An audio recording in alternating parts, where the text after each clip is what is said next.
Okay, I'm going to call the meeting to order. It's 7:01. Thank you, everybody, for coming out tonight. I know we had some competition with the first O's game tonight, and Maryland basketball starts at about 7:40, so we'll be giving updates as the evening goes on. Kept it to two speakers tonight. Amanda's on her way. I'm going to do an introduction of our speakers, our oversight of the program tonight, hopefully 60 to 90 minutes, and we can move on and go watch the second half Maryland win. Move on to the round of 8. So, but welcome. This is our first quarter general meeting, the last possible days here in the first quarter of 2025. Two speakers this evening. First, we're going to have Karen Henrey from the Department of Public Works, the new director. And then we will have our Councilwoman, Amanda Fiedler. She's playing mom at the moment, picking up kids and on her way here in traffic. As we wrap up the first quarter here, I just want to announce also our second quarter meeting. It'll be 1 month from tonight. We will be hosting our state representatives. I think Delegate Bagnall just snuck in. She'll be one of our speakers, along with our senator from District 33, Senator Guile, along with Delegate, how is Dylan's last name pronounced? Baylor? Baylor, okay. So the new delegate from 30A, which, if you don't know, there was a big shift around there in 30A as Sarah Efforth became our congresswoman for District 3 U.S., and then Ms. Henson became the senator, and Dylan was moved into the elected role. So the Broadneck Peninsula comprises of both 30A and 33. So we're going to have those individuals with us. A few of the others may join us, and we'll also have our annual announcement of Route 50 Traffic Management Plan by Department of Public Works, or Department of Transportation, and the State Highway Administration. So we were hoping they would actually join us at this meeting, but they were not able to do so, so they'll be part of the state agenda for next meeting. I just want to take just a second to recognize the members of the Broadneck Council. Myself, I'm Bo Breeden, the president currently. Pat, our 15 or 20-year president, Pat Lynch from Amberley. And I just, looking around the room, does anybody stand up that's on the Broadneck Council, just so everybody knows? We have a variety of communities, Amberley, Stonington, right? Burley on the... Beechwood on the Burley. Homewood, Peter, Bradley. I think Barbara's back here. She lives next to Sandy Point. We welcome any communities here on the peninsula to join us. We'd always love new members, new volunteers. Would be great to have. And it can either be an individual or a community to join us. Roy Richard from Stonington, yep. BroadneckCouncil.org. Just go there and you can find the form and join up. Yep, absolutely. So, but without further ado, Ms. Henrey, the floor is yours. Great, thank you. It's a pleasure to be here today. I did bring a couple of my team members with me. Erin Day, she's the Assistant Director for the Department of Public Works. And sitting over here we have Alex Bacchier. He is the Deputy Director for Highways, so he handles all things road related. And then David Braun, he is our Engineer Administrator for General Fund projects. And today I'm just going to cover a few things that DPW does and a couple of projects that are going on now. And you're welcome to ask me any questions that you might have. Of course, it's not like it was just working. It was just that's what I'm here for. Freeze.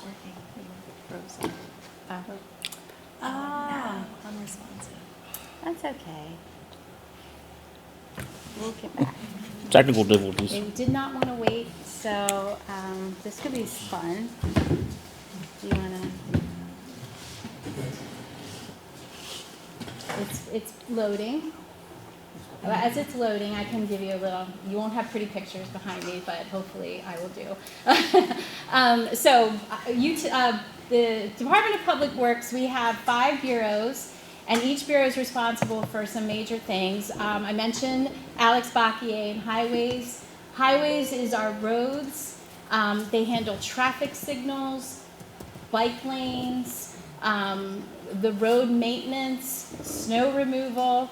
So anything you can think of that has to do with county roads, that's happening in our Bureau of Highways. In our Bureau of Engineering, we handle all of the capital projects for Anne Arundel County, except for the Board of Education and the Anne Arundel Community College. So we have about 650 capital projects going on right now, and all of the ones that have to do with the general fund, so everything that's not utilities, so not water and sewer, your guy right here, David Braun, is the one managing those. So he has probably about half of those projects, around 325. So that's what engineering does. We also have our Bureau of Utility Operations, which manages our water and sewer for Anne Arundel County. So I think part of Cape St. Clair is on water and sewer here, and other parts aren't. And then, Broadneck, I have a map that shows where we all are. But anyway, so we do not serve the entire county. There's a lot of parts of the county that are on septics and are on well water. But we serve about a third of the county. We have 136 connections, and that's about 400,000 customers. Let's see. So we also have the Bureau of Waste Management Services. And that is our curbside collection. So when you get your trash, all residential customers in Anne Arundel County, except for apartments and commercial, they get curbside collection, and you get 3 collections a week. You get your trash, you get your lawn and yard waste, and you get your recycling. And that's all managed by our Bureau of Watershed Protection. Why did I say that? Our Bureau of Waste Management Services. They also have run the landfill and 3 recycling centers. The landfill is located it's actually located in Severn, but it's called the Millersville Landfill. Way before my time. I do not know why they named it that. It's an interesting fact of weird stuff. Oh, yay. Okay. This will probably be, I'm sure I've Correct that a little bit. Okay. Like All right. So I hadn't gotten to watersheds yet. Watersheds is our Watershed Protection and Restoration Bureau, and they handle stormwater projects, stormwater infrastructure, stream restorations, all things having to do with stormwater management, and they manage our MS4 permit. And so a big thing about DPW is that it's a partnership with all of you. So we can't do what we do without you, and I'll be talking a little bit more about that as I go through the presentation. And our 4 values, we had to narrow down to 4, are to protect, innovate, collaborate, and serve. And all of our decisions, all of our working with all the communities, those are our 4 core values that kind of guide us and make sure that we're on the right track with what we're doing. So our organization structure, I'm the director. These are all the people that report to me. This is the dream team.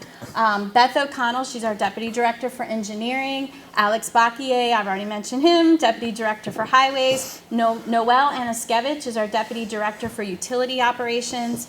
Rhodey Holdhouse is our deputy director for waste management services. And Eric Michelson is our deputy director for watershed protection and restoration. And then Erin, she manages all the things that kind of support DPW. Our personnel manager, he handles our 769 employees. Matt Deal, who's all customer relations. So if you have a complaint about DPW, it goes through Matt and his team. And also they do a lot of outreach to help people understand what DPW does. Steve Moulton handles all of our asset management. We have thousands of pieces of assets. That's pipes in the ground, that's pumps, that's a lot of things that we have. He's managing all of that. And then Amanda Rush is our DPW safety manager, because a lot of our jobs are very dangerous. So we have a safety manager to help keep us safe.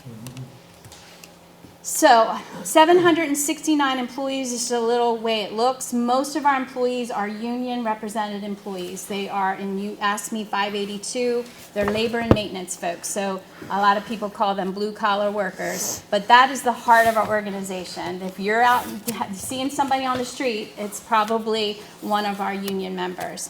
And then we just have 33% of our employees are non-represented. So they're not necessarily managers, but they're not in the union. And then most of our employees work for utility operations. And you'll see when I give you the facts about utilities about why that's where most of them are. And then in our budget, we are funded by 4 funds. So the general fund, that's where you're paying your taxes, property taxes, and your income tax. The Department of Public Works only gets about 1% of the general fund budget. That's all of the general fund that funds public works. So we only get a very tiny amount of money to fund public works from the general fund. Watershed protection has its own fee, which you pay on your property tax bill. It's a stormwater fee. And solid waste is also a fee that you pay on your tax bill, separate, it's itemized on there. And then utilities is if you are a utility customer, you get a water and sewer bill, that's your usage bill, and that's what funds the utility fund. And yeah, I think that's all I was going to say there. So I'm going to get a little more detail about highways, roadside maintenance, I mentioned that already, drainage maintenance, so they are supporting a lot of the real on-the-ground work that has to be done to control drainage, and it is significant in Anne Arundel County. We're pretty low-lying, as you know, a lot of water front properties, so they are very busy managing the drainage in the county. And then during the snow season, they are the ones that are go-to folks for winter maintenance and snow removal. Traffic engineering, that is most of the calls that I get actually have to do with traffic engineering, because nothing upsets a community more than people who speed through their community, or they need a new right-hand turn, or they want a new stop sign, or they don't like the stop sign. So we get a lot of interest in things that are all traffic engineering. And anything they're doing is they're usually going to do a study. So if somebody calls us and says, I really want a stop sign here, there'll be a lot of study in that. There'll be a lot of community engagement before we would put a stop sign in. Traffic maintenance, that is they paint the lines on the streets. They install signals and maintain those. And they also do the street lights and the traffic lights.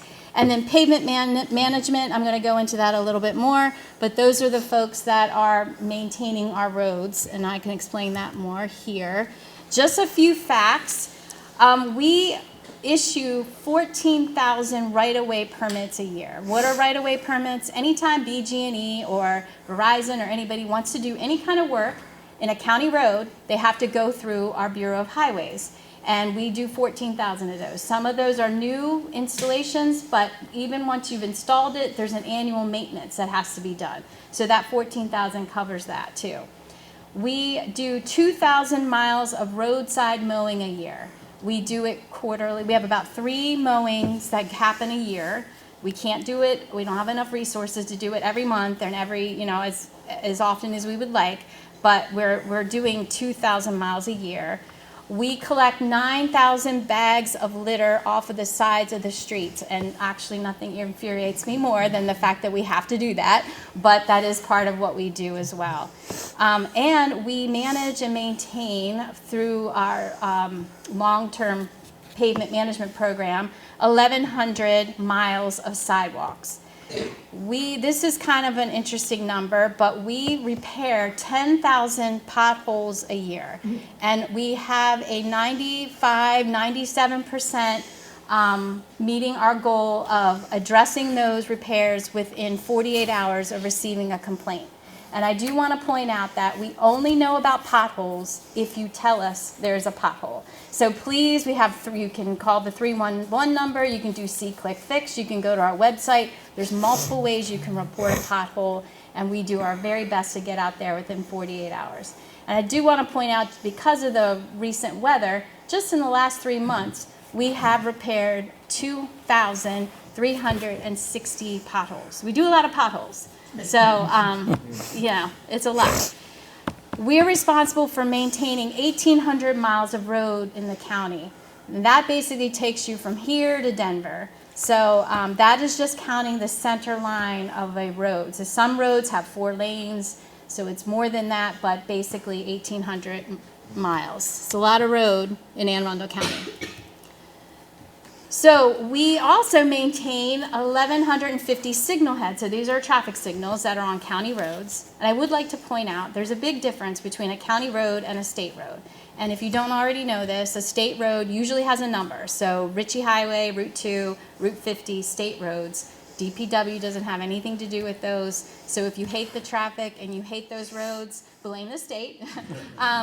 But we're responsible for county roads, which are all around us here. Those are the roads that you're driving every day, no matter what, right? Just to get around your own neighborhood. So that is what we do. We do 1,800 miles of line striping. That is painting the lines in the road. So we're either putting in new lines or we're putting in replacement lines, just keep up and maintain so that you can see. And what we've been doing lately is this really great reflective material that's way better than it used to be. We've invested in a brand new, well, it's not brand new now, but a new vehicle that allows us to use this new technology and better paint so that you can see in the rain and the dark conditions. We have 6,320 individual pavement markings. So this could be turn lanes, as we're showing in the picture. It's bike lanes, it's pedestrian crosswalks. So that's a lot of pavement markings. And again, we maintain those and repaint those on a regular basis. We have 97,450 signs. So your stop sign, your yield sign, your road signs, all of that, we are maintaining those as well. And every year on average, we have 300 pavement projects. That's the repaving or the slurry seal type maintenance work that we do for our roads. And that is equivalent to 210 lane miles of pavement a year that we're maintaining for doing this. And I want to go in a little more detail about pavement management because when we're in neighborhoods, that always brings up a lot of questions. So our primary objective is just to maintain the health of the existing county road structure. And the way we determine what kind of pavement treatment is needed is through our road inventory and condition rating system. So we do a condition assessment of every road every 3 years. So each year we're doing a third of our roadways, we're doing a condition assessment. And we're looking at 14 different deficiencies, and they range from, are there cracks in the road, are there potholes, is there rutting? And each instance of that is a deduction on the score. So you start with a perfect road is a score of 100, and each time, each deficiency in the road, a point is taken off. And then you end up with some rating. And our average rating for all of the roads in Anne Arundel County is 80 PCI, and that's pavement condition index. And she knew I was going to forget that. Anyway, that's actually pretty good. So that's like a B. That's, pretty good. But we do have about 3% of our lane miles that are rated at 60 or below, which is considered poor. So anyway, this is just two pictures, slurry seal and permanent patching, just some examples of that in our of what we do for pavement management. So this is a list which I know you can't see, but we're going to send it to Bo and hopefully he can get it out to you guys. This is a list of our planned 2025 pavement management projects for the Broadneck Peninsula. And I'm just going to read a few of them. I don't know if they're of interest to you, but there's some in Campus Green. That's the subdivision. And I don't know how to say these names. Juliet Lane is one of them. Campus Green Drive is another. We're going to do micro surfacing there. You see there's a lot more roads than I'm going to read, but we're going to do Hollyhock Lane from Brownswood Road. That's a cul-de-sac, and Brownswood Villa, so that's on the other side of the road. We've got St. Margaret's Farm in there. So I'll be happy to send this to you. We also have a website. You go to aacounty.org, you look for DPW, you look for highways, or you just put into the aacounty.org, search for pavement. It will bring you to our website, and you can look up your road, and it'll tell you your road rating, and if it is in the next 3 years planned for maintenance, it'll tell you that on our website. So that's something you can do. That's your homework. So a project this is really a joint project that is being run by our engineering division, but I'm bringing up here because our highways folks have been really involved in it, and it's Destiny Circle at Broadneck Park. So the whole point of this project was to get a new eastbound right turn lane into Broadneck Park. and put in a full color traffic signal. That means a full signal that has everything, a pedestrian signal as well as a normal traffic signal that you would see. And that's at the intersection of College Parkway and Destiny Circle. We will have to have a temporary closure of the pedestrian crossing until the project's complete, so I just want to let you guys know about that since it's coming up. Now, any questions about highways? Yes? When is Destiny Circle going to be done? Do we have a timeline on Destiny Circle? We're expecting the May timeframe to be done with that project. May. How long will it take? It's already started. Oh, yeah. It's already started. It's underway right Yeah, now. Yeah, it's Yeah. happening now, so it's just to be Oh, done. yeah. Started about March 12th. Yeah. Yes, sir. The bike trails fall on the highways. I'm getting to the trail. If you're going to talk about Broadneck Trail, it is of course on my list because I know that it's under engineering now. Okay, so I'm gonna have to. You have to listen to utilities first. So I already mentioned we do water, wastewater, and we also do emergency services for the entire Department of Public Works. So it's a 24/7 number, 410-222-8400. After hours, they handle the calls for highways and waste management if you have a call. So they then definitely water and wastewater. So just some facts about our utility operations. We have 11 treatment plants. We have 15,000 fire hydrants, 1,500 miles of distribution and transmission mains. That's the water lines, about equal in the wastewater. 28,000 valves. The valves are what help us turn off the water, and try to isolate so that when we have a break, we are not having to shut down an entire peninsula, although that did happen a couple years ago for multiple reasons. But normally, we can shut off and isolate so that only maybe 50 homes are hit or 100 homes. We have 8 water reclamation facilities. Those are the facilities that treat your wastewater. And then I said 1,600 miles of sewer mains. It's about the same as the water. Mention emergency services. That's our dispatch. They answer the phone calls 24 hours a day, 7 days a week, 365 days a year. Any kind of weird inquiry you might have about your water and sewer, they're there. They monitor our SCADA system. That is our kind of how we monitor our treatment plants if we don't have staff there. And they call in your emergency response technicians, also called our E-crew, and they have a response time of about 2 hours. So if you call dispatch and you say you got a water leak in the street, they will call a crew in. The crew will come out within 2 hours, do an investigation. If they need to bring in the larger crews, and they start calling and getting in whatever kind of support they need to address the problem. All right, Broadneck Water Reclamation Facility is very close to you. It's off of Login Road, and I'm talking about it because it's right in your neighborhood. We're really proud of this plant. This is an award-winning plant. All of our plants are. No violations, so they do a great job. It serves Arnold, Severna Park, and Millersville. It's rated to treat 8 million gallons of sewage a day, but it averages about 3.9 million gallons a day. So all of our treatment plants are rated to do more than we actually do.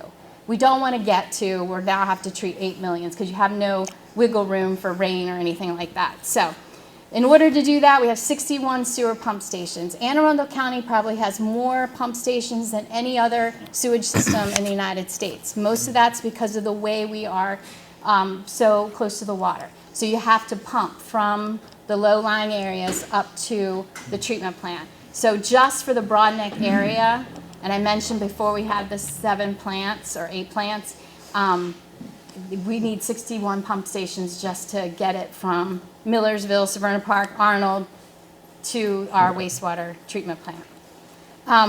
And just again, in the Broadneck Peninsula, we have 231 miles of sewer gravity mains. There's some construction going on there now to replace clarifiers and pumps. Hi.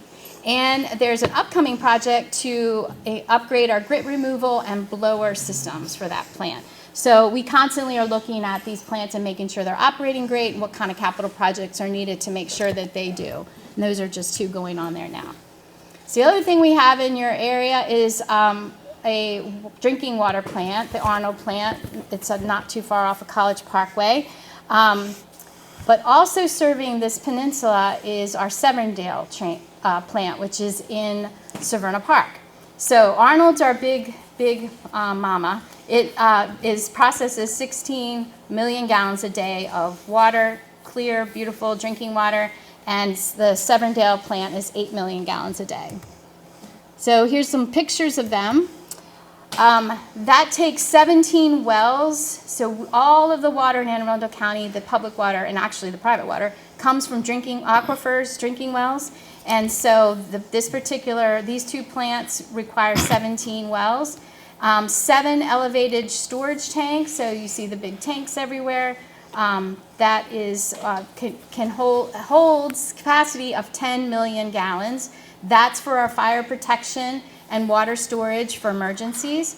And then we also have two capital projects going on. The Arnold plant is having lime storage and injection process upgraded, and the Severdale plant, we just upgraded the new filtration system.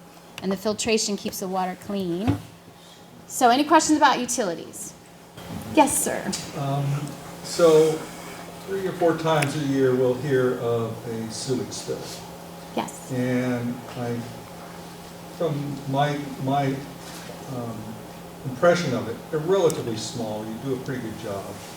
But when those happen, is there a process for thinking about how to improve that so they don't happen in the future? That is all we do. I mean, we spend a lot of money, time, energy, and planning and I'm going to talk about a project when I get to the engineering. That's a big project. But part of that is we have to replace our pipes, usually, and then it's also kind of public need to not put fats, grease, and wipes down into your pipes. So don't flush wipes. I know they sell them and everybody wants to be clean. I get that, but they are horrible for our sewer, and they're actually, if you're on a septic tank, they're horrible for your septic tanks too. Even though they say they degrade, it takes years for them to degrade, not weeks like your toilet paper. So what happens is that, along people putting grease into their into their sinks or however that's getting into our system, that clogs up these pipes,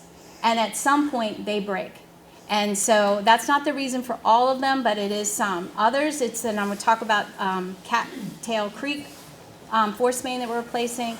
That, because of the soil conditions in Anne Arundel County, eventually it eats away at the pipes. So that's another problem that we have. We also have roots. So roots get into our pipes, they break them, that can cause a sewage spill.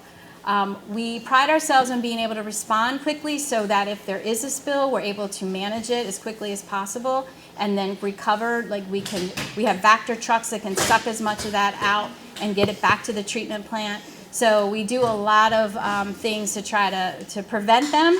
And then because they're kind of inevitable as to how we mitigate if they do occur. Did that answer your question? Okay, great. That was a great question. Yes, sir. What was the number for potholes? Potholes, the 311, that's the county's just general number. You just say you have a pothole and they'll get you to the right person. Or onto the county's website. It's if you don't know if you have the app, but there's an app for See-Click Fix. Do you want to give them a number for your office? You can always call direct to my office, 410-222-7321. Can't hear. Oh, 410-222-7321. Yes, sir. When will they Sorry, go ahead. fix the potholes on Pleasant Plains Road? So is that one up for repaving? I can't remember what we were doing there. It's involved with the sight line, Yes. the telephone poles, and then road work, but we'll Yes. get to potholes immediately, so I'll take that back as an action item. Alex is going to take it back and have them look into addressing the potholes there, if there's an urgent need. Yes, sir. Is anything being done to utilize reclaimed wastewater to recharge groundwater aquifers? Yes, so that is a project that we are hoping to do. We have a pilot, well, it's not really a pilot, it's called a bench scale test that we're doing. We're doing that at our Patuxent Water Reclamation Facility right now. We're not actually doing any injection. All we're doing is we are treating the wastewater so we do the normal treatment of wastewater through the Patuxent plant. And then it's coming into the bench scale test, and there we're treating it to high quality drinking water standards. And then at this point, it's only about 5 to 10 gallons a day, or 5 to 10 gallons a day that we're really doing this through, because it's just a bench test. And but we're getting awesome results. Like, we're pulling out PFAS, we're pulling out pharmaceuticals, like things that would normally go into the bay are all coming out through this process. What's happening now is we're hoping that legislation will pass, that just did pass the House, and it's going to the Senate, and we're hoping that that bill passes, because that would allow the Maryland Department of the Environment to give us a permit in order to do a pilot, which would allow us a little bit more water and to actually be able to do the injection. So, but that legislation has to pass. There is so much. We're doing a lot of research, a lot of data collection to be able to do this very carefully, very methodical, well thought out, and at each step determining whether this is something we want to do again, like if we want to go to the next step. So right now we've had such great results with the bench scale test, we think we're ready to do the next thing. But that's going to depend on this state legislation, and then it's going to depend on the Maryland Department of Environment, us meeting whatever it is they think we need to meet in order to satisfy them. Okay, that was a great question. Any other question? All right, yes? I'd just like to compliment you. You did a beautiful job on Sharps Road. Great. In East Pendennis. Oh, great. Thank you. Beautiful. Awesome. I will take that back to the team, because I'm only as good as my team. So thank you so much. All right, I'm going to go on to watershed protection and restoration. They manage the county's MS4 permit. That's basically trying to prevent as much bad stuff from going into the waterways as we can from the rain, essentially. So we have been doing a ton of work.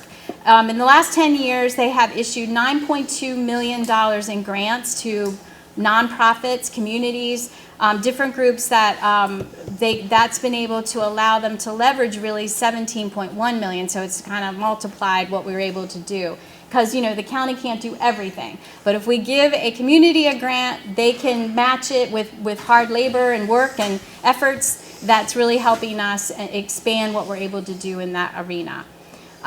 So some numbers that all have to do with our MS4 permit strategies in order to reduce the amount of bad stuff that's getting into the bays through rain. We have done 46 out of 101 stream, wetland, and shoreline restoration projects. 50 out of 73 storm pond retrofits, 14 out of 25 stormwater outfalls, and something that's really impressive, and a lot of things that you kind of base how well you're doing on your MS4 permit, is how much impervious acres have we treated. And we had a goal of 2,998. I think it had to be 14% of our impervious surface in the county. We've already exceeded that, and we're keep going. We're not stopping. So we have a ton of projects out there. The more we can do, the better water quality we're going to see in our waterways. And I know if you live on the Broadneck Peninsula, you probably like being out on the water. I live in Pasadena. I love being out on the water. So, all right, a couple of projects to tell you about. We just finished up Harding Farms retrofit, and that is for the Mill Creek area. This is a post-restoration picture. We are getting ready to do Foxmore outfall retrofit. You can see it needs to be done. Don't have pictures, but Windsor Ridge outfall repair and Mill Creek stream restoration are two more projects in the Broadneck Peninsula that we're about to start. All right, any questions about watershed protection? Yes? When you talk about treating impervious, what's treating? What does that mean? It's the projects that we've been doing, so it's like how, changing. So I'll give you a good example. It's probably the easiest to explain. In Glen Burnie, there was a stormwater channel. It was basically concrete. I don't know if you ever saw pictures of it. It looked like like a skate park, really. It was this long. So we took that, removed all the concrete, and put natural features in there. And so that's taking out impervious surface. That's slowing that. The big part of the treatment is how can we slow the rainwater? Because as it slows, it can seep into the ground rather than just go straight out to the bay. Because when it's doing that, or not, doesn't have to be the bay, any waterway, it is taking oils, grease, all that that's on the roadways, not good stuff. So that's the whole point of it. Yeah, thank you. You're welcome. That's a good question. Yes, ma'am. Yes, I live in Winchester on the Severn. Excuse me, and we were very lucky to get funding for 2 restorative stream channels. And what happened in Winchester before we had them was we had no stormwater plants. So we had filthy, filthy rainwater going down into a ravine and going into Chase Creek in the Severn River. So we've been very fortunate to have those 2 restorative stream channels and also a rain garden. However, we recently had our roads resurfaced, and we were told that we were going to get curbing put in, and we haven't had curbing put in everywhere.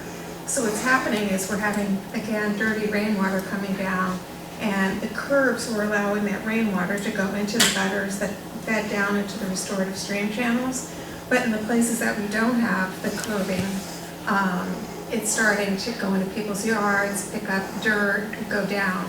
So my question is, we were told that we would get curbing, and we haven't gotten it in all places. Is that going to happen at a later date? I would love to look into that. So Erin's going to write it down, and maybe after I can get your name and number and like a specific street you're talking about, we'll definitely look into it, and I'll get you an answer. Okay, and But I have one more question. Yeah, sure. So one of the things that we do down in it's a huge restorative stream channel. We go down there and we cut bamboo, and this past year we probably had, I don't know, like 3 large truckloads of bamboo. I was told that the new way that we're supposed to handle bamboo is that we can no longer take it and put it in 4-foot bundles and tie it, nor can we put it into the paper bags. But instead we need to chop it up, take it home, and put it in with our garbage. I had somebody who was pretty smart tell me that. So we can't do that, and we need to continue to cut the bamboo and make sure that it doesn't become this bamboo mess that it was before. Can you tell me what we're supposed to do when we're down there? I've not Taking heard these of that. actions? I mean, was it a county person that told you couldn't? Well, the county said that they will no longer receive the bamboo in the paper bags, Okay. but they didn't say what to do with the bamboo. Yeah. And you know, Okay. when you're cutting bamboo, it's I a know, tough job. yeah, And to yeah. get volunteers to do it and then to tell them to cut it up in really small pieces and put it with your garbage, that's just not gonna work. So my question is, Yeah, great question, and I will look into that for you and get you an answer. I do not know the answer, but I will be happy to look for an answer for you. When Yes. you were talking about the restored stream beds, across from Severn Park Mall, this is years ago that this thing occurred, probably one of the original ones. Across from Severn Park Mall, there's the assisted living. There's a step pool. down Yeah, there. okay. It is so wonderful. I mean, it's got frogs, it's got turtles, it's got dragonflies. It's become a whole new natural landscape. Yeah, that's awesome. It's a beautiful example of it. Yeah, that's great. And it's been there a long time, so it's a really. Yeah, it probably was one of the, yeah, that's nice. That's what it's supposed to do, so it sounds like it's working great, so that's great. It's beautiful, and I haven't seen it for a couple of years. Wow. It was beautiful. That's great. Well, thank you for sharing that. Yes, sir. 2 things. One, lithium batteries with the lithium power packs. It's my understanding that the waste people don't take those. We do, you can go to, you're gonna look it up, aren't you? We have an app that tells you everything that we take and don't take. I believe you can take it to the recycling centers. They have a place where they accept them. You might not be able to put it in your regular trash. That might be the nuance, but So she'll look it up and Lowe's tell. one? Okay. Yeah, or it could be whichever one's closer to you, but you know, we have the one in Glen Burnie, we have the one in South County. I go to Louisville a lot. Well, I then, haven't seen yeah. anything for lithium batteries, but I'll Yeah, check well, she's gonna look it up and we'll have an answer for you before we Okay, leave. second thing is you're Yeah. talking about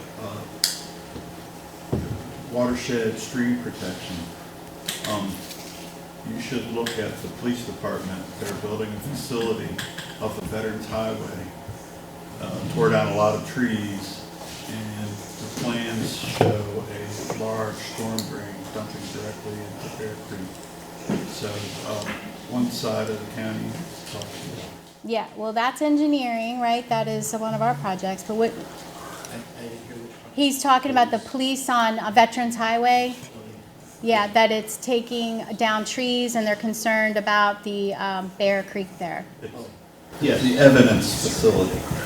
Yeah, In the bottom. right, yeah. We're under construction there, and in order to get the stormwater outfall to the stream and restore that area, we had to take trees down to get to that. We've met with... It's not restoring, you're Well, it's in dumping the mid-construction. You have to wait to the end. I Yeah, mean, it's mid-construction, so, you know, there's steps to it, so, give us a chance to finish. I've seen plans, but anyway, I've seen the piece, thank you. I have good news for you. There's a household hazardous waste event this Saturday at the Heritage Complex on Riva Road, the government county buildings. And we have it a few times a year. There's a slide on that coming up, but that they will accept the lithium batteries there. Okay. And then it also, apparently some local stores will also accept them. And that's the Recycle Coach app. The Recycle Coach app is, you can type in anything. I'm actually going to try bamboo now, and it'll tell you how to dispose of it. Yeah. A lot of bamboo. A lot of bamboo. The one you were just talking about was behind the police station. Is that the same one that was supposed to be connected years ago, behind the one that's East West Highway? Started the step pool system. Oh, there. And it said it was going to go all the way down to Bear Creek.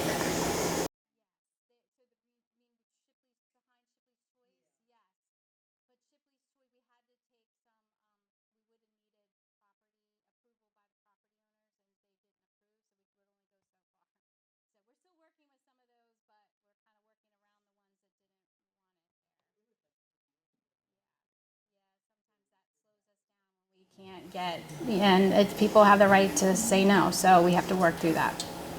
Apparently bamboo is accepted at curbside with other household trash. So how? So it's not recyclable.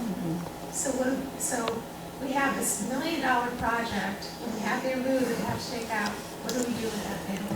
You can also take it to the recycling centers. It says small pieces, longer pieces should be tied in bundles, no longer than 4 feet in length, and weigh no more than 40 pounds each, or you can bring them to the recycling centers. Each bundle.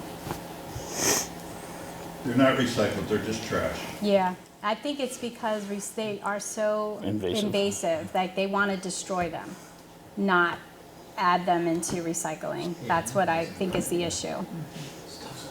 So that's going to be a real problem. I'm going to have a hard time doing that. I'm just telling you. Well, we can talk to you after and see if there's some other resource we can guide you with. People should be encouraged to get rid of bamboo because it is invasive. I understand. And there's a ton of it in our neighborhood. Yeah. So, anyway. Yeah. So, again, what he was talking about was if there's damage being occurring because of the runoff from the police station.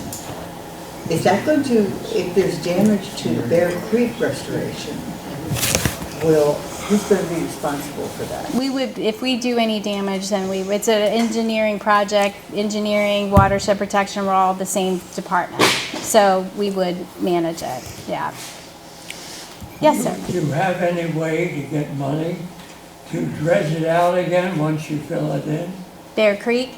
Any county creek. My understanding is we only dredge the mouth of the creek. The rest of it, if we fill it in, God help you. That's true. It has to have been a already dredged boating channel. And we have to get state funding in order to be able to afford to do it. So that's if you manage a project and it well, fills it, too yeah. bad. Well, I think that's a different situation, and we would have to take it. If we're causing the problem, there would be a different. Wouldn't necessarily be dredging it for boating, necessarily. You and I sat in my dining room and heard Michelson told by one of his people, "You do not have money to dredge it out when you fill it in." Okay. Got to think about that. Okay. Real hard. All right, I'm going to move on to waste management because I think you. Okay. Okay. Because I don't think I'm going over time, aren't I? You're at 45 minutes. You're Okay. fine. All right. Bureau of Waste Management Services. So I already mentioned pretty much all this, but we serve 171,894 customers. That's an exact number as of January 1st. I think I've already mentioned most of this, and we don't need to talk about it. Just so you know, service area 10 is in how we do our service areas, and this is a map of it. That's most of the Broadneck area. Your current providers, MBG Refuse, That's going to continue. Service Area 8 that's some Broadneck. It's this, the reddish area, so it may not necessarily cover people in Arnold. here. But Park. that is currently Ecology, and it's going to be Bates July 1st. So just letting you know. We have a bunch of community cleanups. This is when we provide dumpsters for your community cleanups. This is probably unreadable, but I'm going to send it to Bo after. The number 1 through 22, we have your agreement, so you're all good to go. The 9 communities on the other side of the list, they have not returned their agreement yet, so it's not officially scheduled until we get the agreement back. So I don't know if you have reps from any of these groups if they want to still participate. Aaron already mentioned Hazardous Household Waste Day. That is March 29th. We do one about every month. We're doing them all at the Heritage Office Complex. That's the only place that would give us permission to do it. And then we also have a paper shredding event at Heritage, and that is on Saturday, April 5th. That's 8 to 12. The Hazardous Household Waste is 8 to 2. Let me ask you a question. Sure. On that last slide, I don't see Whitehall Beach on there. Whitehall Beach is there. We're waiting to get an agreement from the community. Well, it could have been between, as of 3/20, when did they send it in? Do you know? Was it like last week? So we'll look into it for you. February 14th. Okay, well, let's follow up with you and make sure we get your name so we can make sure we have it. All right, I talked about that. Bureau of Engineering kind of told you what they do. Other things they do is our water and sewer capacity analysis. So if somebody wants to connect to county water or sewer, we have to do a test to see can we handle that additional load. So any development, any expansion of it could be, if you wanted to add an addition onto here, that might trigger the need for us to do another analysis. We also are the record keepers for all the GIS for the DPW and most of the county, and we keep all the records at the county for any development in our department as well. We have a surveys division. They do all the surveying that needs to be done for the county. And then we also manage the bridge inspection program for the county, for all the county bridges. I told you we have 650 projects. We have a budget of about $1.9 billion. There's 45 project managers, so each project manager on average has about 14 projects and a budget of about $40 million that they're managing. That's an average. All right, Cape St. Clair Fire Station, we're really excited about this project. This is going to replace the existing one. We're building the new one, then removing the existing one so that the fire folks can stay in their current facility. This is expanding to 4 bays. They'll have a meeting room. We're doing a lot of stormwater management because it is in the backyard of it is waterway. And so we are advertising to construct this summer and hope to get started at the end of the year. And it's about 18 months for the construction period. Question? Yes, sir. Is Cape St. Clair a volunteer house? Sort of. It's, yeah. It Go ahead. You answer. Cape St. Clair Volunteer Fire Company is a volunteer fire company, but is staffed by county fire for minimum at every shift in order to maintain. The building is on Parks land, owned by the fire department, which was originally Cape St. Clair land prior to 1967, was transferred, and in this process is being taken out of Parks land and being given to the fire department so that they have ownership over their own space due to many legal reasons. But who's paying for the building? The county pays for the building. A lot of the fire equipment is raised by the volunteer fire company itself. $12 million budget, give or take. Yeah, I didn't put that in there, but yeah. Mm-hmm. Another exciting project is our Arnold Senior Center renovation and expansion. So we're adding another 4,700 square feet. That's going to give us some new programming. They are going to have a gym. They want to be able to do more outreach and get more members or more folks that participate at the senior center. So that's our hope for this. It's going to be LEED Silver certified. And this one, construction's supposed to start June 2025, and it's about 1 year. So this is a pretty exciting project for us and in your neighborhood. And I know Broadneck Trail, so if you have eggs, please do not throw them at me. They're too expensive. So we finished, okay, good news. Phase 1B and 5 have already been completed, so yay. We have to get funding for Bayhead Park and Sandy Point Park, that part of it. Can you guys see where that is on here? That's The darker purple yes, to the right. yes. Here we go. Thank you. And let's see. Now, phase 3, that's what you're seeing now, and we're getting so close. But final paving is underway. It should be completed by April 7th, except for the boardwalk, which is causing us a lot of grief right now. We are working internally with our different departments, like the law department, to see if we can open up after we've finished the paving and we have a conditional exception, be able to open up the rest of that phase 3 trail while we're working out issues with the contractor on the boardwalk. We're hopeful. We're really, so pray if you pray or whatever you do, and like rain dance or whatever. Can you explain The issue. the process of the boardwalk problem and what the constraints I can, first of all, I don't want to say anything negative about the contractor, especially in a public meeting.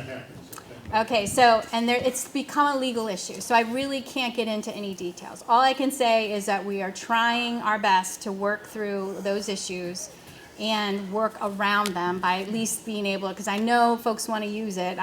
It's an awesome feature, for this area.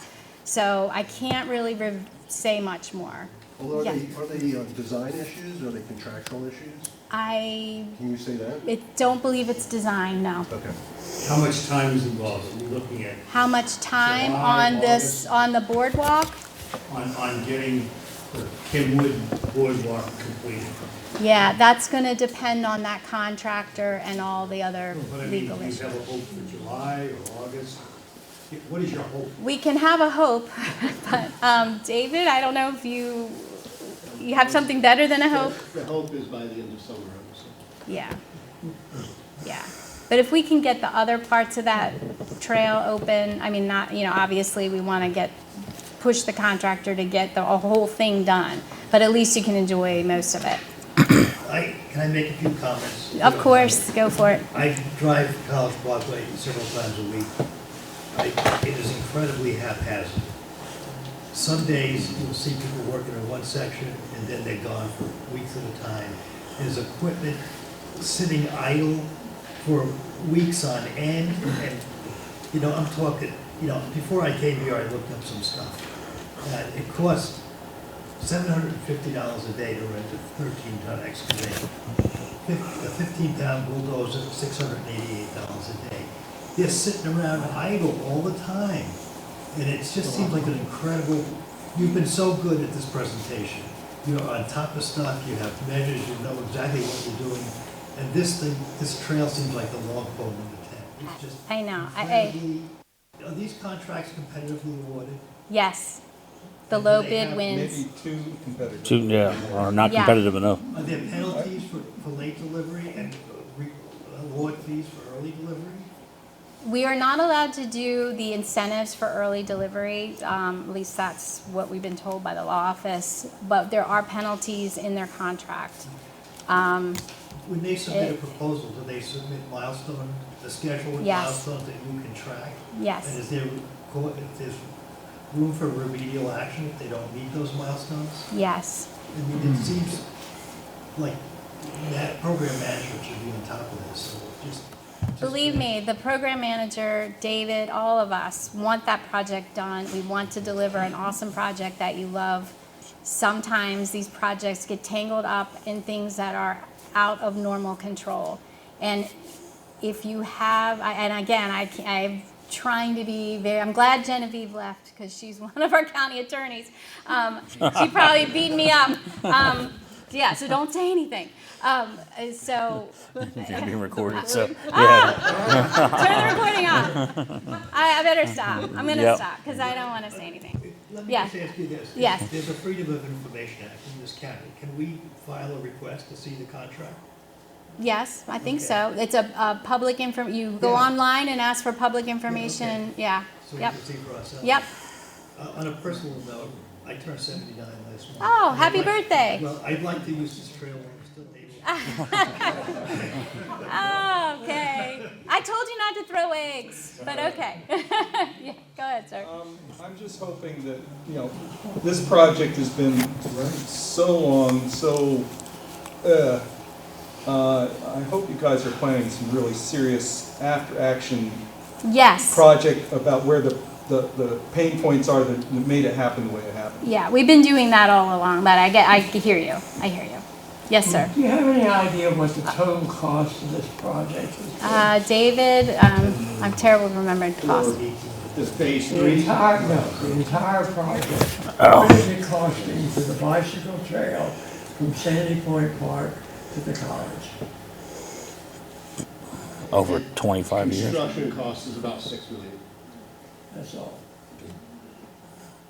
That's construction, though. So That's the not gentleman design. behind Mr. Joines, yes. Yes, so if there's a delay for the Bayhead Park, will they open the other part of the trail? Oh, yeah, because they're done in phases, so that's a whole separate phase, yeah. So Do you have a planned opening date? for, Like, no. I'm with Rebel Downs, that's my Okay, community. yeah. So, just lots of folks are questioning. Want to do it, yeah. Is there a tentative, or at least a hopeful opening? Opening or like just getting that part of the project started? No, it's already, that's right along East Oh, College Parkway. maybe I'm getting mixed up. East Go College ahead. Park. There's a gap between project completion and then public opening. Inspection, right, recreation yeah. parks usually will decide Yes. now it's open, so I just want to make, just It's be right here. careful about how we set public expectation. Yes. About when it's open versus. So It's this section right here. The current schedule for that along the park. Rebel Downs, Bayhead Road, East College Parkway. Okay, all right, thank you. Okay. We still then have contractual issues, inspections and all that to do after that before we would be able to open it, but it should be shortly after that. Okay. There, one last thing. Sure. Sorry. So right at Bayhead Road, on the service road, the trail is right against the service road. Is there any discussion for maybe a guardrail or something? Because if you're traveling on the service road, if you look down away from your steering wheel, you're driving straight into the trail. You're driving straight, That's all part of the leaving the final stuff. roadway into the trail. So I didn't know if there's any way to. That's something we can talk to Rec and Parks about? Well, and Duster too. Yeah, yeah. We'll look at that. That's right at the intersection. That's right. Bayhead, okay, you got that written down? Thank you. You're welcome, yes. We live in Raintree, and we heard about plans of making it. Oh, I'm gonna talk about Raintree. Can you just wait 1 second? I think it's next. Is it okay if I move past Broadneck Trail? Yeah, I think you beat me up enough on that one. Raintree, I'm so glad you asked. All right, we have heard your concerns, and we are actually have a meeting tomorrow, internal meeting, to discuss what kind of solutions we can put in here. We understand that, and we agree that there has to be something else we could do. So that is what we're working on. So that's Raintree. Yes, sir. Going back to College Parkway, we talked about bamboo earlier, and I was wondering, it seemed like in places we're very carefully keeping the bamboo there, or on the English ivy, also on the trees all around the construction sites. Okay, yeah. Not exactly great. Yeah, I understand. Okay, we can look into that. He's talking about bamboo and the ivy on the trees along the, okay. Yes, My sir. community, we utilize bamboo barriers, and they work really, really well. To like prevent it from, prevent it from So you spreading. stick it in the ground and, Yeah, yeah. these, really heavy sheets. Yeah. And you go down at an angle, and it really does stop the bamboo from jumping. Yeah, Hey, that's a great suggestion. Phil, real quick, are you talking about down by the church at Jones Station where the bamboo's on the lines right there? That's the bamboo, but ivy is growing on Everywhere, trees okay. I between there and just there. checking on the The bamboo ivy's site. getting out of hand in a few places, it's Jones Station Road between, I have a feeling it's also because it's owned by the community behind it, and they only have so much right of way to it. There's the line's there. organization called Save Our Tree. Yes. That works really well with communities to help them remove the invasive. That's a great, Particularly ivy. yes, that's a great suggestion. Yes, sir, in the back. Can you explain what you're saying is Raintree College Parkway, what's going on there?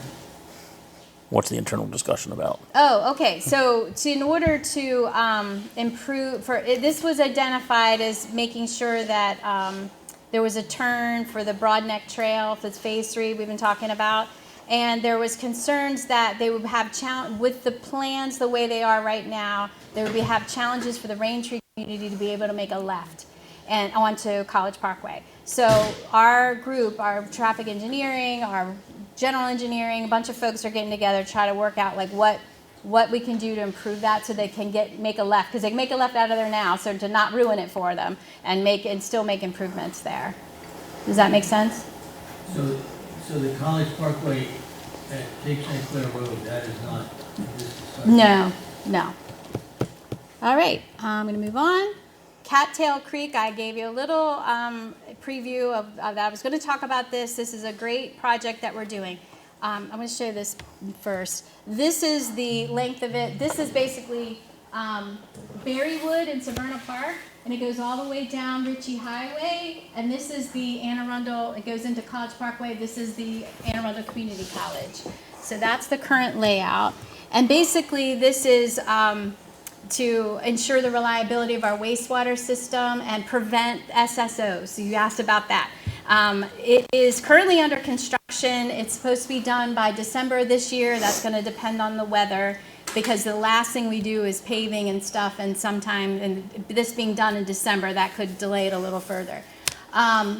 This basically we're putting in bypass. We still have to convey the sewage, so there's a bypass line going in that's been installed from Berrywood to Jones Station, so you may see that if you're in those areas. And then the community can expect to see us flagging operations, because while we're doing the work, construction going on, construction equipment, steel plates, all this is going to be happening. It's kind of disruptive, but once it's done, we'll have a more reliable system and hopefully less overflows. Yes, Doug? Do you have dates or something for the plan for this? Yeah, I think Just it's, made it right there. well, to be done by December 25. No, they didn't put the dates in here.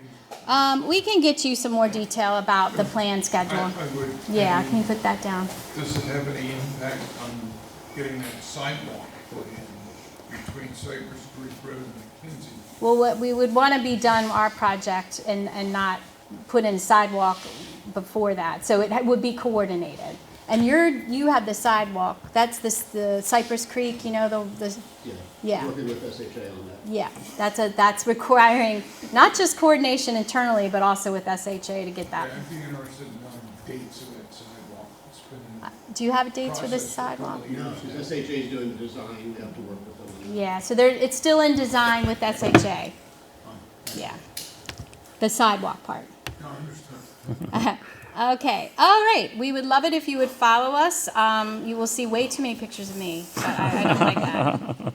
But you also get to see some of our amazing employees and a lot of the projects that we're doing. But we have all the different features out, all the different social media. And now, if there's any more questions you didn't get to ask. No? Yes. Just one. I'm Steve Miller from Deep Creek Village. You've done such a great job with the GIS mapping, and particularly on stormwater management. You know, you can take a look at both public and private BMPs, and then you can also take a look at all the public infrastructure that we've mapped out several years ago. Why can't we also put in the private infrastructure? The culverts, you know, the storm drains, all of those things that match up with what DPW has in there, so that we can see the entire stormwater management plan for the county. I think historically we haven't really done much with private, but that's something we can look into. Yeah, go ahead. Any other questions? Yes, ma'am? When your signs went up on College Parkway changing 50 miles an hour to 40, we were told as Broadneck Peninsula residents to encourage people to do 40 by going 40 ourselves so that they have to follow the new rules. Yeah. That was a couple of years ago. There used to be a cop that sat by the church where the 2 lanes become 4. He was told he couldn't stay there any longer by the church. There's been no monitoring of speeding on that road, and it's worse and worse all the time, dangerously worse. I can reach out to our partners at police, but as far as the enforcement of speed, we put the speed limit signs up, but we don't have, DPW doesn't enforce it. But I'll be happy to reach out to our partners at the police department and let them know that this came up in this meeting and see if there's anything they can do. Yes? Yes, I have a question. Why in the world did you take this job? I'm overwhelmed. None of us want it, so stay with us. Don't ever leave us.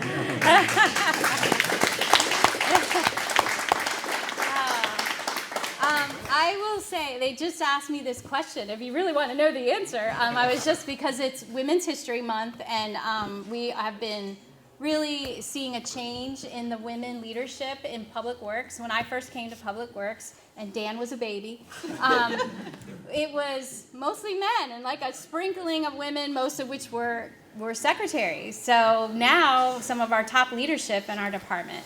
That's not why I took it. But what I see that I really love about it is the dedication of the employees. I know they just, most of them, not all, that's anywhere you go, most of them really love what they're doing. And I mean, I love what I'm doing. And they show such pride, and they like are always looking for solutions. And you heard about the cyber incident.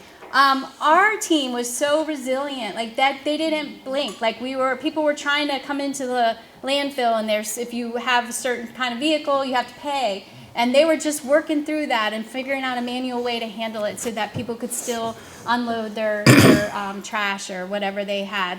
I just see how they are. Like every day is like little tiny miracles, that happen. So I just love witnessing that.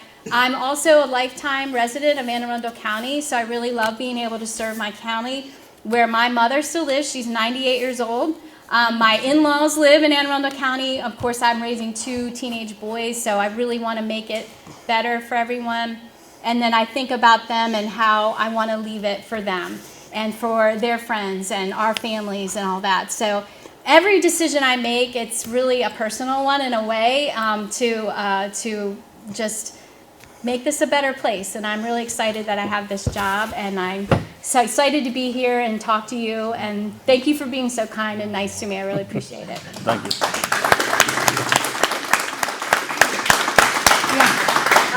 I would encourage everybody to go into DPW's, particularly restoration, protection restoration department. Look at the information it presents there. There is so much wonderful information there. Links, wonderful ideas. Gotcha. That's why I recommend it. Rebates. It's just amazing. Native plants, how to do stormwater management, in little things, every little bit. Yep. It's gonna make a big difference. Thank you. I didn't realize that that was your office. So just to give everybody a quick intermission update, it's 24-22, Florida, with 7 minutes to go in the first half. So, we'll have Amanda chat for 15 or 20 minutes, and then we'll hit the halftime and everybody make it home in time. So, but Amanda, Councilwoman, the floor is yours. Thank you. Do you want to pass? Yeah, just put it near you.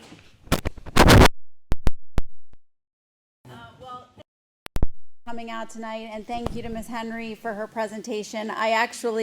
First, thank you for going first. I know I was supposed to go first. If you follow me on social media, you know I have 3 teenagers. None of them drive. One of them's going to learn how to drive really soon because we're outnumbered.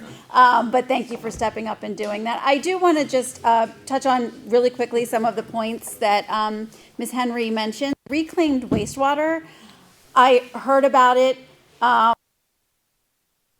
For more information, went out to the site, and it's quite fascinating, the technology and science behind what they're doing there. There will be more information out to the public as the state passes legislation if they pass their legislation, but it's really incredible, and there's a lot of scientific information behind it, the reason why it's being looked at as an option for our water supply. I love seeing the Raintree community out here.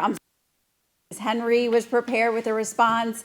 I've been following the communication, but you all went directly to the source. So thank you for coming out tonight and following up. And then the Cattail Creek project slide. I've had a few people reach out to me about the construction site on Route 2 between somewhere around Gary's Garden. It's where right next to where the makeshift floral spot pops up every once in a while. That is actually the staging equipment. There's no construction for a commercial building happening there. It's the now you know what that is on the side of Route 2. But now the fun stuff for the evening, the budget and county legislation. I am not the county executive's office or his budget officer. The county budget is with the county right now, the county executive's office and his administration. The county executive and his staff in the budget office gets about 8 months to formulate it before it comes to when the budget comes to the county first. We have roughly 8 months. County executive has 8 months. We have 45 days to try to make any changes that we would like to do based on the requests that are coming from the various departments. Now, that's not a lot of time, and we know from the budget town halls that were done all over the county that money is very tight this budget cycle. And that was before the state's action for the state budget. And we know that there are some state categories that were trimmed during process that the counties are now going to be responsible for funding. So what the county executive decides to do in order to either make up the revenue, hold flat, or do cuts, I'm not sure. So we'll find out May 1st. I will tell you that state level, the state did pass a income tax increase. So right now in Anne Arundel County, depending on where you fall, the progressive income tax categories, you're paying anywhere from 2.7% to 3.2% on your income tax. The state just passed legislation that allows counties to go up to 3.3%. So there could be a jump on the income tax proposal. I'm not really sure. So stay tuned for that. But I do know the Board of Education is asking for 90 million additional funds. The county, when the county executive looks at the budget to play with after you pay for reoccurring costs and salaries and benefits and pensions and all of that. So when the Board of Education is asking for 90 and there's 50, you see that there's a $40 million discrepancy there. So decisions, and I'm not really looking forward to it at all. I'm sure the county executive is not looking forward to it, but stay tuned. There will be two opportunities for you to come out and testify at budget town halls after the introduction of the budget on May 1st. Those are not public right now, but they will be announced by the county council staff on our council website, and I will also share that information on my blog, my Facebook page, and my newsletter. So if you are not already receiving my newsletter, please do sign up for that. So that is really the summary of the budget, is that it's coming and it's not going to be pretty or easy. And there's all kinds of stuff happening with state changes, but I didn't go through that process with the state legislature, so I'll let them come back and chat with you about that. So big legislation that I can summarize in, I think I'm about 10 minutes now. The county council has been working through comprehensive rezoning. So that has really been the focus of a lot of our work for the past year at this point. As you all know, the majority of our district, the Broadneck Peninsula, Severna Park, that rezoning was complete for Region 4 late last year. We are now in Region 3. That is the last section of District 5, keep your numbers straight, to get through. And the Region 3 portion of District 5 is over in the Gambrels area by the dairy farm, if you're familiar with that area. So I'm actively working for other areas of the county that are also going zoning. We've had small zoning bills there, nothing earth-shattering, but we have had several land use bills that will change communities moving forward first. The first bill, major bill, was Bill 7224. That was the Housing Attainability Act. That bill sets into place a process for developments of homes, developments that have 10 or more homes. They will be required to set aside a portion, develop a portion of their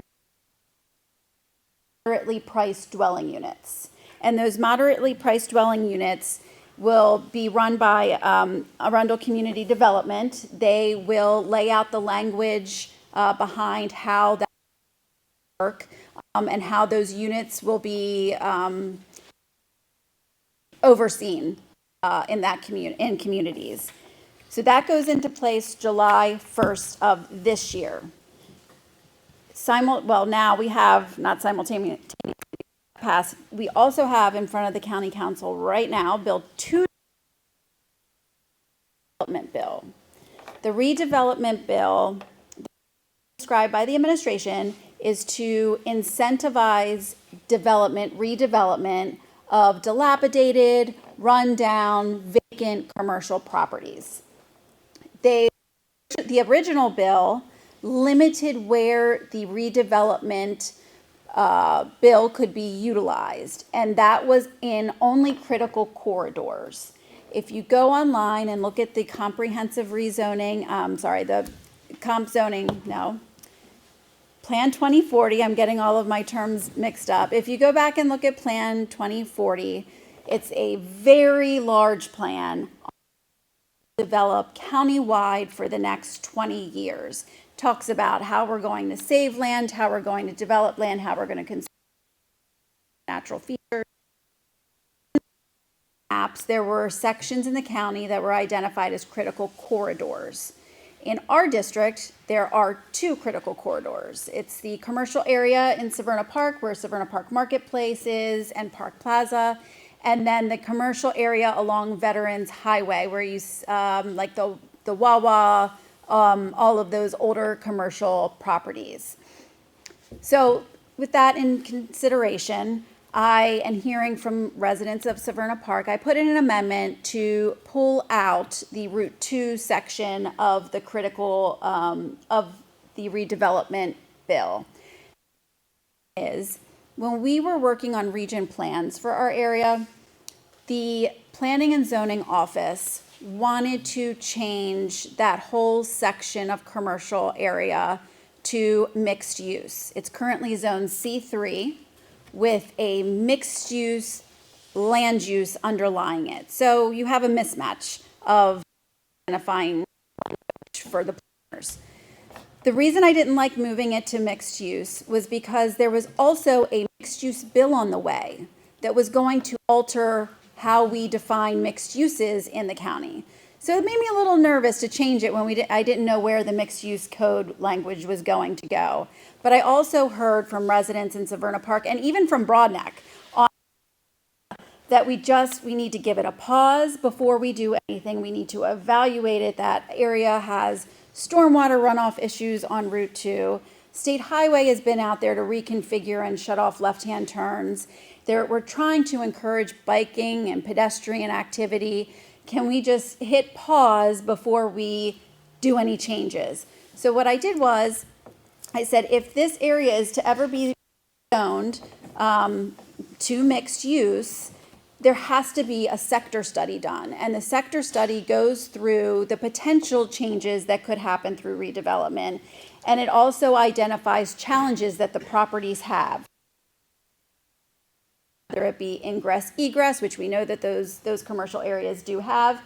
And then there's a stakeholder involvement process where the surrounding community gets to sit down and see proposed plans and kind of go back and forth through it before any zoning change were to be done. So that happened last year, and now we had the redevelopment bill in front of us, and I said, this area is so sensitive, and it's not blighted, and it's not vacant. Let's pull it out. We can put it in down the road, years down the road, if businesses leave and it's vacant and it could be ripe for redevelopment. The next council person, but right now I said, let's take it out. And I left in the section over on Veterans Highway, because if you've been over there, there are some commercial properties that are rather old buildings that could utilize redevelopment. The redevelopment bill does, as a way to attract the development community, because you'd be surprised, it's actually expensive to redevelop than it is to develop from scratch, because you have to pay for permits, you have to pay to take it down, you have to pay for the actual act of taking it down and hauling off whatever's there. So it is very expensive.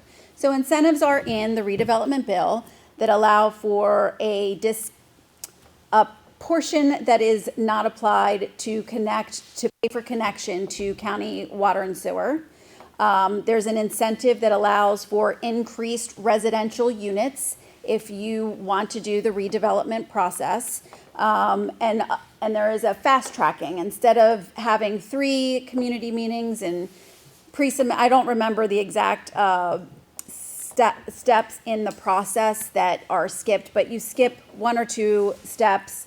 There's still public community meetings, but you don't have to go through the numerous applications that a from scratch development has to do. The amendment did pass for the Severna Park area, but then at our last meeting, another amendment was introduced, which has put me in a bit of a predicament, because I felt that I was going to get behind this bill 100% when the amendment to remove the Severna Park area came out. An amendment passed that opens up the bill to the entire county, with the exception of the residential unit multifamily home bonus. So if you have a property outside of the critical corridor, I can think of properties on the big and vacant commercial properties, you can redevelop through this process now, even though it's not in the critical corridor. You just cannot do multifamily development. You can do other commercial development with residential. Only on commercial property, though, has to be C1 through C4 somewhere? Correct. This is only commercial. Yes. Only. Not marina or any of the others? Not marina or any others. I really am struggling with where I am on this bill, because my concern is that we have a history in the county of loosening the reins too much, and then you can't get the toothpaste back in the tube. I was really comfortable with the very strategic way the administration introduced the original bill, with the critical corridors only being the areas that could use the redevelopment bill. But I'm a little nervous about opening it up to the whole county, even though the residential piece was removed from those areas. So that is it in a nutshell for the large-scale legislation for land use that is before the council and has passed at the council. For a veterinary bill that I have in the council right now that would allow for veterinary clinics and animal hospitals to have limited if they are on a C2, C3, or C4 property. Right now, you can only have overnight stays at a veterinary clinic if your animal is going there for a medical procedure. But this came out of a constituent in the district, the Arnold Pet Station, who was rezoned commercial during comprehensive rezoning, but also hearing from the animal community that not all animals do well at larger commercial kennels and feel much more comfortable in the comfort of their family veterinarian center, and that would allow them to stay somewhere safe when their family goes out of town. So that would expand their business. The Arnold Pet Station is actually already doing overnight stays. They had variance agreement because they were on a residential property and had been there for quite some time. This would just make them legal in a C2 zoning. Can I ask, who introduced the expansion of the development to the non-critical corridors into the county? That was District 2. So going back to you guys, if, worst case scenario, we get apartment complexes up and down 2, up and down College Parkway, all through the county, are you guys going to be okay with that increase and the need for DPW? They still have to go through swamp analysis, that water and sewer analysis that I talked about, they still have to do all that. Because we have to have capacity. If we don't have the capacity, then that would be critical, serious issue. We wouldn't have enough water for fire. We wouldn't have enough water for people to drink. We wouldn't have enough sewage capacity for people to flush their toilets. So it could be extremely critical so that they still have to meet that test. But they have ways to get around it. Developers have ways to get around it. I haven't studied any of the amendments. I saw when it first came out, but I don't know where it's at. It is interconnected, just like the schools are interconnected. I mean, I remember when they built College Parkway, we went down the banks on cardboard boxes. It was a great fight. I remember when I heard that was just going to be a connection from Route 2 to the Bay Bridge. There's nothing going to be built on that thing. There was limits to what could be built along it. The only APFO exemption in the moderately priced dwelling unit bill was schools. And that was over a certain threshold. So some of them, reduced all in environmental, guards. They could put in almost as much impervious surface as they wanted for a 4-story unit. Yeah, and actually, if you don't mind a follow-up, I'm so used to getting information from the chair during a council meeting. I look to go, no, that's okay. One of the other, you mentioned a good point. So one of the other items in the moderate priced dwelling unit bill is that it did create bulk regulations for moderately priced dwelling units, but the bill also increased bulk regulations for all development. Yes, so you can, for residential development now, you can go higher than the 35-foot threshold that previously existed. Questions for? Just one. Oh, good.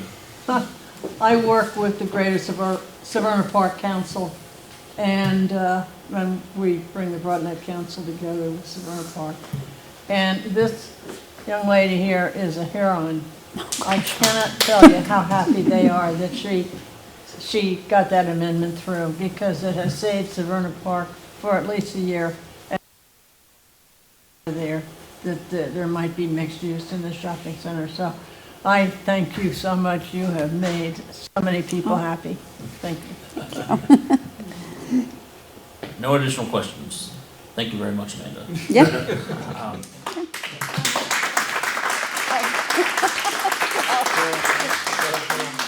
I think the amazing thing that's happening here is these two women are teenagers at home, and how the heck do they do that? And how the heck do they look so young? Who paid you? Every great woman is a great man. Every great husband. No, I think what it is unbelievable. Just going to here, just a reminder, obviously we will coordinate and get information back out through our email list for some of the information. Obviously, if you have to speak with anybody, chat here at the end. We won't lock the doors on you in the next 5 minutes. But 1 month from today, basically, of April the 24th, again, 7 p.m., we will have our state elected officials here. We will have State Highway and MDOT here for the Bay Bridge, Route 50 plans. We'll have those announcements, and that will be our next, it will be second quarter at that point, but our back-to-back meetings. So hopefully everybody enjoyed this evening. I appreciate a great presentation. And Amanda, for everything you do for us. It just went to halftime, and you will have time to get home. It's 40:38. on Florida's side at this moment, but you'll root for a second half. And the O's won, it looked like, too, here today, so we kicked off the season. You all take care. See you next month. Yes, I'll go over your stuff. I did not. I just wanted to do it. I'm Mike from Redlands.